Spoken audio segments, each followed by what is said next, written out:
اور اس محرم میں حضرت حفصہ رضی اللہ تعالیٰ عنہ جو حضور کی زوجہ ہیں، وہ فرماتی ہیں رسول پاک صلی اللہ تعالیٰ علیہ وسلم 4 عمل زندگی میں کبھی ترک نہیں کرتے تھے، چھوڑتے نہیں تھے۔ وہ کیا ہیں؟ تو آپ فرماتی ہیں ان میں سے ایک عاشورہ کا روزہ حضور کبھی نہیں چھوڑتے تھے۔ عاشورہ کا روزہ رسول پاک صلی اللہ تعالیٰ علیہ وسلم کبھی ترک نہیں فرماتے، اس کی بڑی فضیلت ہے۔ یہ عاشورہ کیا ہے؟ 10ویں محرم کے دن کو عاشورہ کہا جاتا ہے، بڑا تاریخی دن ہے، اور بلکہ اللہ کے نبی صلی اللہ علیہ وسلم نے یہ بھی فرمایا قیامت بھی اسی دن کو آنے والی ہے۔ 10 محرم الحرام ہوگی اور جمعہ کا دن ہی ہوگا جس دن سور پھونکا جائے گا اور پوری دنیا فنا کر دی جائے گی اور قیامت کا منظر قائم ہو جائے گا۔ عاشورہ کا دن آتا ہے تو اے مومنو سب کے سب اللہ کی بارگاہ میں دوڑ آ جاؤ، عبادت کے لیے لگ جاؤ، اور اس دن یہ یاد کرنا چاہیے کہ یہی وہ دن ہوگا جب ہمیں بارگاہ رب العزت میں کھڑا کیا جائے گا۔ اولین سے لے کر آخرین تک جتنے بھی پیدا ہوئے اس روئے زمین پر سب کو اٹھایا جائے گا، حساب و کتاب ہوگا، اور وہ 50,000 سال کے برابر کا ایک دن ہوگا۔ اس دن کو یاد کر کے عاشورہ کا اہتمام کرنا ضروری ہے۔ عاشورہ میں تو ویسی یادگاریں بہت ہیں۔ آدم علیہ السلام کے متعلق ان کی توبہ اسی دن قبول ہوئی۔ نوح علیہ السلام کی قوم پر جو عذاب آیا تھا طوفان کا، وہ طوفان نوح سے کشتی کو جو نجات ملی نوح علیہ السلام کی، وہ بھی عاشورہ کا دن تھا۔ سیدنا یونس علیہ السلام کو مچھلی کے پیٹ سے باہر نکالا گیا، وہ بھی عاشورہ کا دن تھا۔ موسیٰ علیہ السلام کو فرعون سے نجات دی گئی، فرعون غرق ہو گیا، پانی میں ڈبو دیا گیا، وہ بھی عاشورہ کا دن تھا۔ بہت ساری اس طرح کی تاریخی چیزیں عاشورہ کے دن، لیکن یہ ساری تاریخوں پر ایک تاریخ غالب آ جاتی ہے، وہ رسول اللہ کے نواسے کی قربانی کا دن، اس لیے کہ وہ پوری امت کو ہلا دینے والا حادثہ ہے۔ نبی آخر الزمان صلی اللہ تعالی علیہ وسلم نے اپنے اس لخت جگر کو، اپنے اس نور نظر کو، جس کے لیے اپنے سجدے لمبے کر دیا کرتے تھے۔ جانتے ہیں آپ حضور پاک صلی اللہ علیہ وسلم کے ایک بیٹے تھے حضرت ابراہیم، اور یہ اسی زمانے کے ہیں جب حضرت امام حسین بھی پیدا ہوئے تھے، اور حضور کی گود میں آپ کے اپنے بیٹے بھی تھے۔ حضور صلی اللہ تعالی علیہ وسلم کے وہ ایک ہی بیٹے ہیں جو 6 مہینے تک زندہ رہے۔ حضور صلی اللہ علیہ وسلم اپنی گود میں بٹھا کر انہیں پیار کر رہے تھے، اور امام حسین کو بھی گود میں رکھے ہوئے تھے۔ ایک طرف نواسا ہے اور ایک طرف بیٹا ہے۔ جبرائیل امین نے آ کر کے عرض کیا اللہ کے نبی صلی اللہ علیہ وسلم سے، کہا رب تبارک و تعالیٰ کی منشا یہ ہے کہ ان دونوں میں سے آپ کسی ایک ہی کو رکھ سکتے ہیں۔ اللہ کے نبی صلی اللہ علیہ وسلم نے امام حسین پر اپنے بیٹے کو قربان کر دیا۔ کہا اے جبرائیل حسین کو رہنے دو، اس لیے کہ یہ میری آنکھوں کا بھی نور ہے اور فاطمہ کی آنکھوں کا بھی نور ہے۔ پھر چند ہی دن کے بعد حضرت ابراہیم کا انتقال ہو گیا۔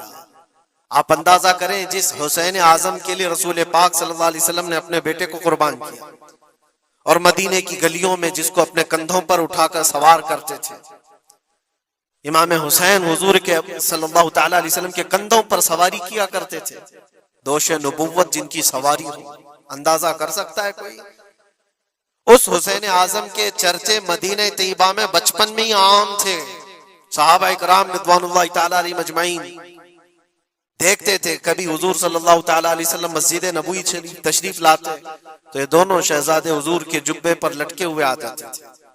کبھی حضور منبر پر کھڑے ہیں تو ایک شہزادہ حضور کے ایک قدم کو پکڑا ہے، دوسرا دوسرے قدم کو پکڑا ہوا ہے۔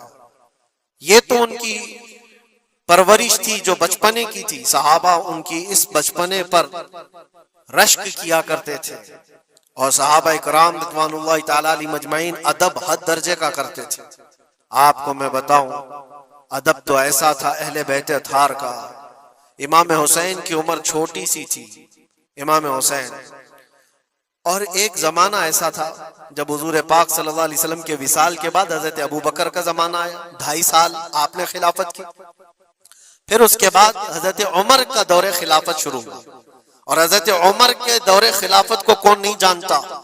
ایسے روب و دبدبے والا خلیفہ کہ لوگ ان کی ہیبت سے کانپتے تھے، قیصر و کسریٰ کانپ رہے ہوتے تھے، بڑی بڑی فوجیں تھراتی تھی اس نام سے، حضرت عمر کے نام سے۔ ان کے دور خلافت میں ایک بار ایسا ہوا تھا کہ حضرت عمر کے بیٹے ہیں عبداللہ، اور ان کا اور حضرت امام حسین کا بچپن میں کچھ جھگڑا ہو گیا. چھوٹی عمر تھی، امام حسین کی بھی عمر چھوٹی تھی، عبداللہ کی عمر بھی چھوٹی تھی. دونوں تکرار کرتے رہے، کچھ نہ کچھ بات چیت ہوئی ہوگی. تو حضرت حسین نے حضرت عبداللہ کو غصے میں یوں کہا، تو کیا مجھ سے بحث کرتا ہے؟ تیرا باپ تو میرے نانا کا غلام تھا، خلیفہ وقت ہیں وہ، اور ان کو اس طرح سے کہا تیرا باپ آج جو خلیفہ ہے وہ میرے نانا کا غلام تھا.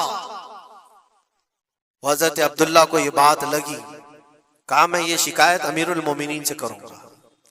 وہ دوڑ کر کے آئے، خلیفہ وقت ہے جس کے سامنے کھڑے ہونے کے لیے اچھے اچھے کانپ جاتے تھے.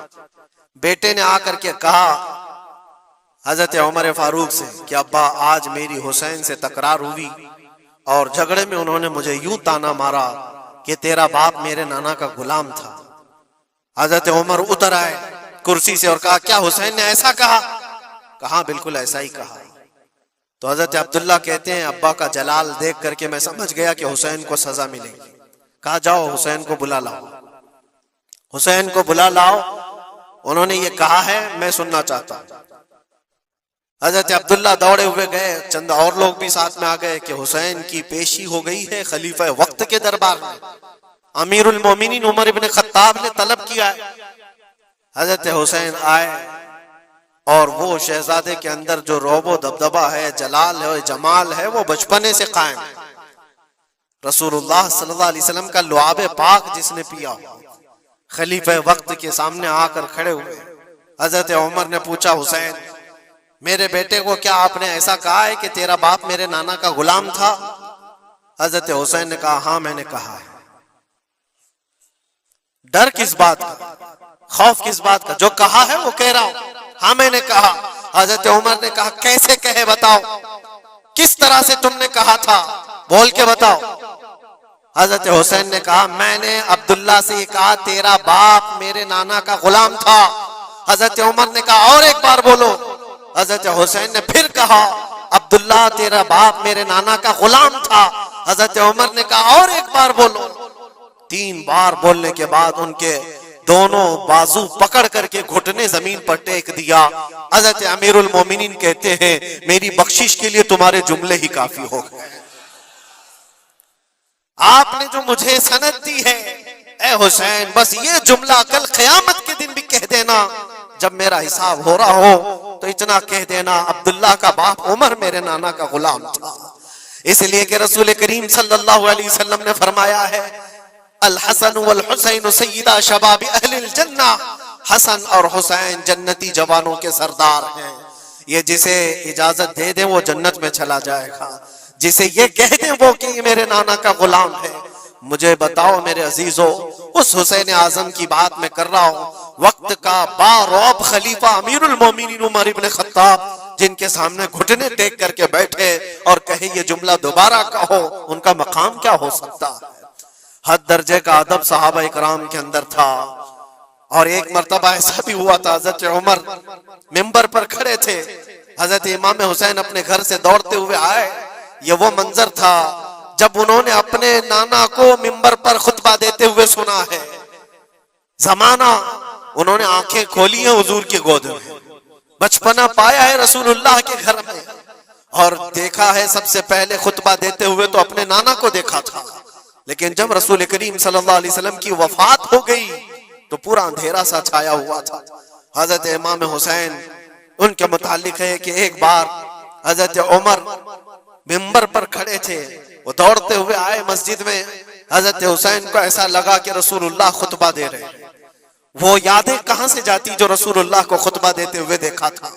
دوڑتے ہوئے آئے، دیکھا عمر فاروق خطبہ دے رہے ہیں، تو چیخ کر کے کہا کہ آپ میرے نانا کے ممبر سے اتر جاؤ، یہ میرے باپ کا ممبر ہے، اپنے باپ کے ممبر پر جاؤ، تمہارے باپ کے ممبر پر جاؤ. حضرت عمر اتر گئے. یہ نہیں کہ خطبہ قائم رکھا، فوراً اترا اور شہزادے کو پکڑ کر کے رونے لگ گئے.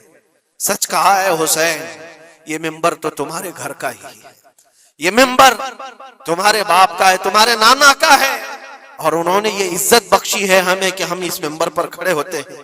اگر آپ اجازت دیں تو میں خطبہ دوں، ورنہ میں یہیں بیٹھا رہوں۔ یہ مقام تھا امام حسین کا۔